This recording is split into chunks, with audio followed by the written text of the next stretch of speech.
Inside a tiny seed, the blueprint for a giant oak tree waited. But this seed wasn't planted in a forest. It was placed in a small 4-inch ceramic pot. As the acorn sprouted, its roots reached out, expecting a world of deep, rich soil. Instead, they hit a hard, smooth wall. They pushed left and hit another wall. They pushed right and found the same limit. The roots sent a message back to the growing stalk. The message was simple. This is the world.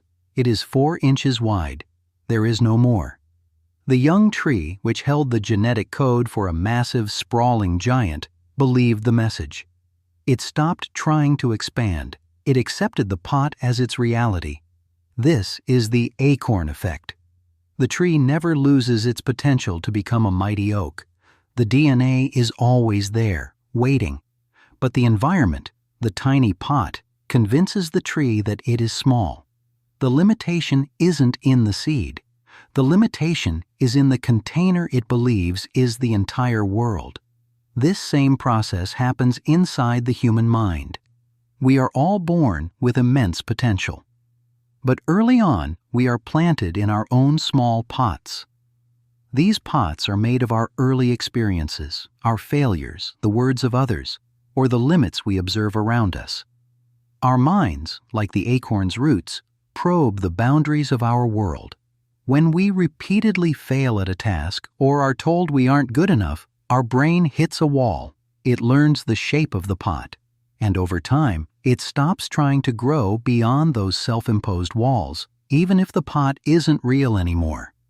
This isn't just a nice story. This mental pot has a formal name in psychology.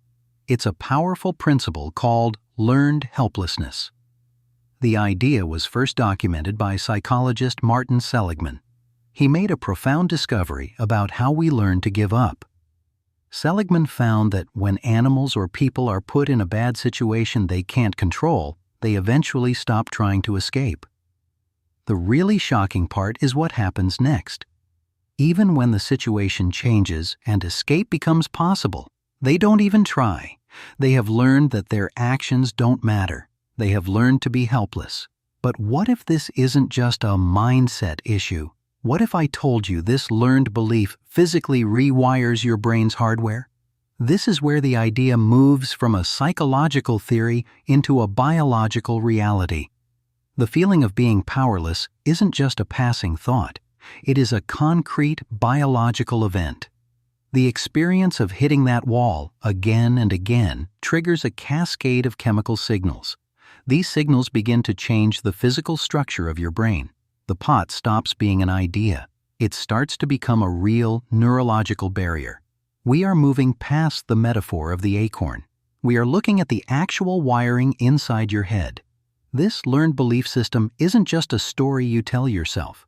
It's a structure the brain builds for itself, reinforcing the walls of the pot with every new piece of confirming evidence.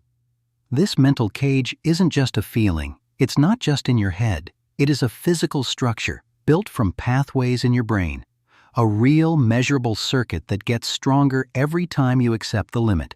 And when we zoom into the brain's wiring, we find the architects of this invisible prison. We see exactly how a past failure becomes a future rule. This is where psychology meets biology. It's where a simple story becomes a neurological reality.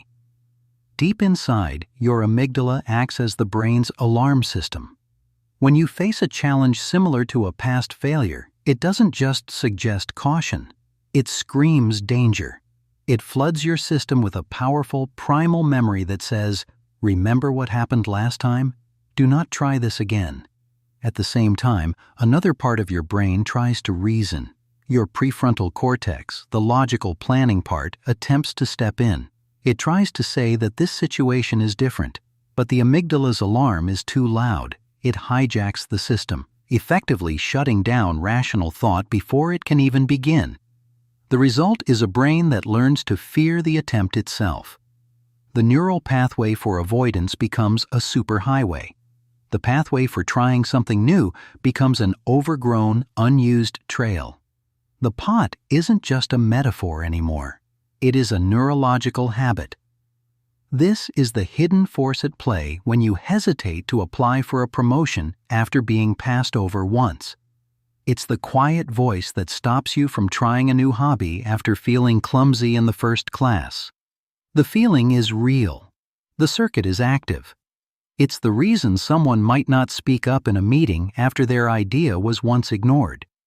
Or why a student who struggled with one math test starts to believe they are simply bad at math. The brain isn't being lazy, it's being efficient, running an old program to avoid a familiar pain. But here is the single most important insight in this entire process. The pot that limits you is not your current reality. It is the memory of a past reality. It is a ghost. Your brain is running a predictive model based on old data. The feeling of powerlessness is a forecast, not a fact. The walls of the pot are made of memory, and memory can be updated. The prison has no bars. It never did. This means the entire system is based on an outdated map of the world. The limits you feel are echoes of a person you used to be in a situation that no longer exists. Realizing this is the beginning of freedom. So, how does the oak tree break free from its tiny pot? The antidote begins with a tool called attributional retraining. It's a way of consciously changing the story you tell yourself after a setback. It's about taking control of the explanation. The mental trap of helplessness is often built on 3 specific thought patterns. The first is seeing a problem as personal, a belief that any failure is a deep, unchangeable flaw in your character. The second is seeing it as pervasive, the feeling that this one failure will bleed into and ruin every other part of your life. The final piece of the trap is seeing the problem as permanent. This is the belief that the situation will never change, that the struggle is forever. These 3 ideas, personal, pervasive, and permanent, are the walls of the pot. They are the story that keeps the acorn small. So you begin to rewrite the story. When a setback feels personal, you find an external cause. Maybe the timing was bad, or the task was harder than expected. When it feels pervasive, you make it specific. This one project failed. It doesn't mean your entire career is over. And when it feels permanent, you make it temporary. This is a moment, a season of difficulty, not a life sentence. But thinking differently isn't enough. You need new data. This is where the power of micro-agency comes in. To rewire the brain, you cannot just decide to be powerful. You must gather small, undeniable pieces of proof that you have control. The strategy is to choose actions so small that the brain's alarm system, the amygdala, doesn't even notice. A huge goal triggers a threat response, flooding you with the familiar feeling of being overwhelmed. But a tiny action flies under the radar. It's too small to be a danger. This could be sending the one single email you've been avoiding, or cleaning just one small corner of a messy room. It might be writing just one paragraph of a report, not the whole thing. These are the micro wins. They seem insignificant, but they are everything. Each tiny action is a new piece of evidence. It's a signal sent to the logical part of your brain, the prefrontal cortex. This new data directly contradicts the old story of helplessness. It's a quiet whisper that says the pot might not be as solid as it seems. With each micro win, a new neural pathway begins to form. The old, well-worn path of "I can't" is deep. The new path of "I just did that small thing" is faint at first. But you keep walking it, one tiny step at a time, and it grows stronger. This principle works everywhere. For the person with social anxiety, it's not about going to a huge party. It's about making eye contact with the cashier. For the artist with a creative block, it's not about finishing the masterpiece. It's about drawing a single line on the page. The power is in starting so small, it feels almost silly. This process of gathering new data begins with the smallest possible action.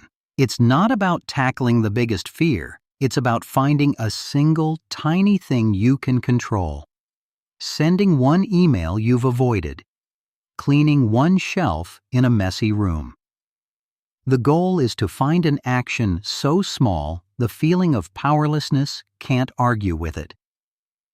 This act isn't for productivity. It is a scientific experiment you run on your own mind. That one clean shelf is a data point. It is a piece of evidence that proves in a very small domain that your actions do cause effects. It directly contradicts the old story that you are helpless. When that small task is done, something shifts in the brain. The prefrontal cortex, the logical part, registers a successful outcome. It logs a tiny win. This new piece of data is filed away, a quiet counter-argument to the amygdala's loud alarm bells of failure and fear. One data point is just a fluke, but then you do it again. You make your bed. Another data point. You go for a 5-minute walk. A third. You are not just doing tasks. You are building a case file against the old belief, proving the story of helplessness is based on incomplete information. Now let's zoom out to see this in a larger system, like a workplace. A team has seen a big project fail 3 times in a row. Their collective Acorn is now in a pot labeled, "This project is impossible." A shared belief in powerlessness has taken root in the entire group. But one person on that team decides to run a small experiment. They don't try to fix the whole project. They just fix one tiny broken line of code that everyone else ignored. It's a micro-action, a single controllable win in a sea of perceived failure. That small success becomes visible data for the whole team. It doesn't solve the project, but it proves something isn't broken. It cracks the shared illusion of total helplessness. Seeing this, another team member feels empowered to fix another small bug. The story begins to change. This happens because the brain is a pattern-matching machine. It doesn't care as much about grand truths as it does about consistent patterns. For years, it saw a pattern of failure and built the pot. You are now deliberately feeding it a new pattern, one of small, undeniable wins. Take a moment to let that sink in. The limit was never a real-world barrier. It was a memory. The pot was a forecast your brain made based on old, painful data to protect you from more pain. It felt solid, but it was always just a ghost of the past. The path out, then, isn't a single dramatic act of smashing the pot. It is much quieter. It is the patient, deliberate work of gathering new evidence, one small piece at a time, until you have built an entirely new belief based on the undeniable proof of your own agency.